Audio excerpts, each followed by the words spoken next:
Now, Zimbabwe's finance minister has introduced a raft of new taxes to mitigate a whole host of issues, including geopolitical conflicts, an impending drought, and a softening global commodity price environment, which is forecast to slow down the Southern African economy in 2024. From Harare, here's Ncube with the details.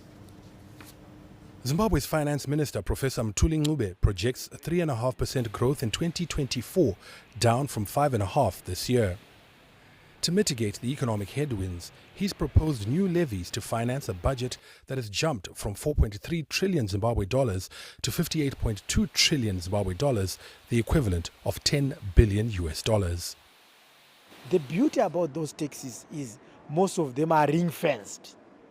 So when you're taxing, for example, fizzy drinks, for the sugar component in the fizzy drinks, and ring fencing that for cancer therapy and cancer diagnostic machinery, I think it's a noble cause.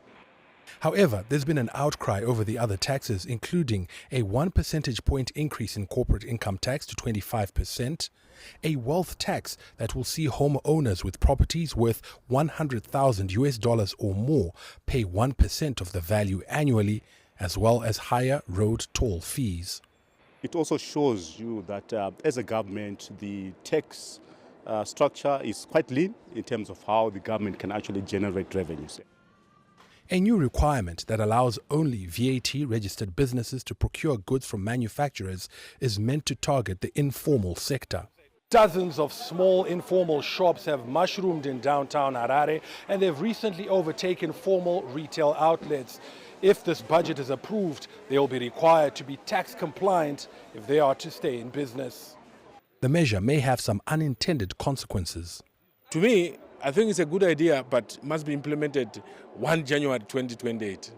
Not now, so to allow formalization of those who have been currently buying from manufacturers. People will not simply shut their business because they don't have tax certificates. You might find some manufacturers not recording their transactions. So there could be, we create another black market where cash exchanges hands.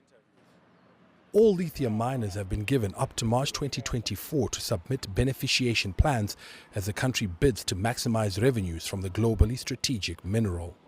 I think, of course, there are ripple effects, especially when you're looking at the other industries that would be supported out of some of the beneficiation initiative. So that is quite welcome, and that was expected. Annual inflation is expected to slow down to between 10% and 20% in 2024. Ncube, CGTN, Harare, Zimbabwe.